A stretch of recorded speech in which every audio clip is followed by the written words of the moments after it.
Assalamualaikum warahmatullahi wabarakatuh. Perkenalkan, nama saya Rizky Arisya Irwan dengan NIM FD2123064. Di sini saya akan mempresentasikan tugas dari mata kuliah Struktur Konstruksi Bangunan Bentang Lebar. Definisi struktur kabel. Struktur kabel ialah sistem struktur aktif, disebut juga mass structure, yang kabel dibantu dengan tiang penyangga atau mas. Massa berarti tiang penyangga, yaitu sistem struktur yang mengutamakan kinerja dari kabel-kabel tarik yang dibantu dengan beberapa tiang penyangga, mas. Prinsip-prinsip dasar dari struktur kabel.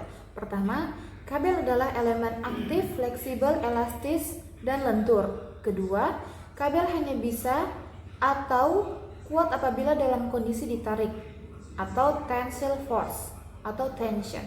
Ketiga, pada struktur kabel tidak ada momen lentur, buckling atau tekuk. Yang keempat, kabel sebagai elemen struktur relatif sangat ringan sehingga mudah bergetar atau flattering atau vibrating atau dynamic behavior. Yang kelima, kabel harus dalam kondisi menggantung dan tidak ada beban, akan menjadi kaku atau tegang. Oleh karenanya, perlu elemen struktur penopang, yaitu tiang-tiang pembantu penyangga yang disebut dengan mas. Keenam, struktur kabel mudah dibentuk dan diekspresikan sesuai dengan titik-titik pembemanan yang akan ditempatkan. Ketujuh, kabel tidak saja ringan atau fleksibel, akan tetapi juga memerlukan sistem pondasi yang anti gravitasi, yaitu pondasi-pondasi tarik atau anchor yang dibantu tiang-tiang penyangga. Baik, berikutnya yaitu jenis struktur kabel. Jenis struktur kabel di sini ada 4. Yang pertama, bentang radial seperti yang kita lihat pada gambar. Yang kedua, bentang paralel atau berbanjar. Yang ketiga, balok kabel. Yang terakhir, bentang dua sumbu. Berikut kekurangan maupun kelebihan struktur kabel. Pertama, kelebihan. Yang pertama, ringan dan elastis. Kedua, bentangan yang cukup besar dapat direntangkan dengan lebar. Yang ketiga, bentuk yang fleksibel, dengan mudah dibentuk dan membentuk. Yang keempat, mempunyai kekuatan tarik sangat besar. Yang kelima, dapat dibongkar pasang dengan cepat dan dapat dipindah tempatkan. Yang keenam, dapat digabungkan dengan sistem struktur lain. Nah, kekurangannya yaitu pertama, tidak stabil, perilaku struktur yang dinamis. Yang kedua, tingkat kelengkungannya terbatas. Keempat, terjadinya getaran atau flattering atau getaran halus. Keempat, tidak tahan panas.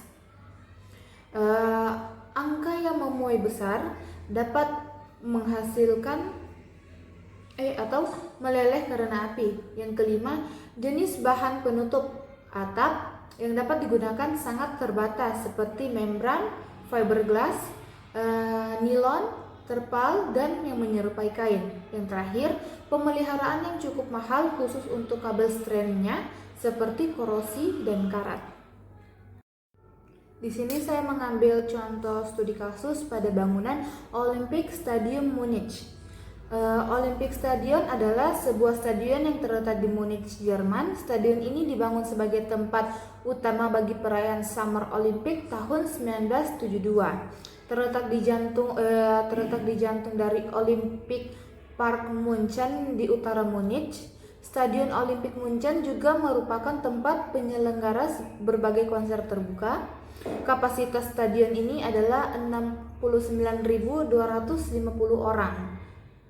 Struktur yang digunakan pada Olympic Stadium ini termaksud ke dalam struktur membran dengan internal mass pada struktur tenda. Hal ini dikarenakan tiang-tiang penyangga berada di dalam dan menopang membran yang ada. Membran yang digunakan adalah serat yang transparan dan dibantu dengan struktur kabel baja yang membentuk persegi panjang. Membran-membran yang ada ditarik dengan pilar baja setinggi 76 meter, masing-masingnya 265 kaki. Tiang-tiang ditempatkan di atas tanah pada kabel untuk menjaga area di bawah menjadi bebas kolom. Seperti yang kita lihat pada gambar berikutnya. Arah pembebanan pada struktur membran pada Olympic Stadium ini dipertahankan dengan struktur lain agar dapat menopang struktur membran, yaitu rangka penutup dalam yang kaku, yaitu berupa rajutan kabel menyilang berbentuk persegi panjang. Prat tegang pada permukaan yang memberikan gaya eksternal yang menarik membran, yaitu adanya tiang penopang dengan kabel yang menarik ujung membran ke atas. Terakhir, kabel penarik yang langsung berhubungan dengan tanah sebagai sumbu tarik. Seperti kita lihat pada gambar yang di bawah. Berikutnya, pada gambar pertama, bentuk ini terwujud dengan adanya tiang-tiang penyangga. Namun yang unik dari stadion ini yaitu bentuk tiang penyangga bagian tengah yang menggantung ditopang oleh rangka baja sehingga bagian kolom bawah stadion tetap bebas dari kolam, seperti yang kita bisa lihat pada bagian gambar pertama. Yang kedua, sedangkan untuk tiang penumpu bagian luar menggunakan tiang setinggi 76 meter yang dihubungkan dengan tali menggunakan membran agar tetap tegang dan mempertahankan bentuknya. Untuk gambar ketiga,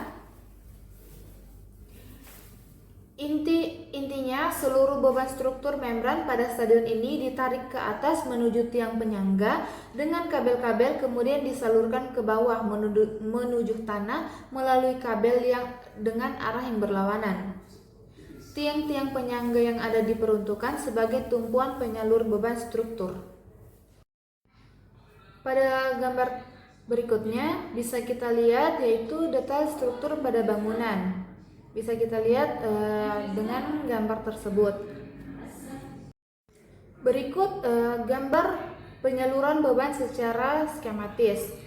Berikut adalah gambar untuk penyaluran secara skematis pada bangunan Stadion Olimpik Munich. Bisa kita lihat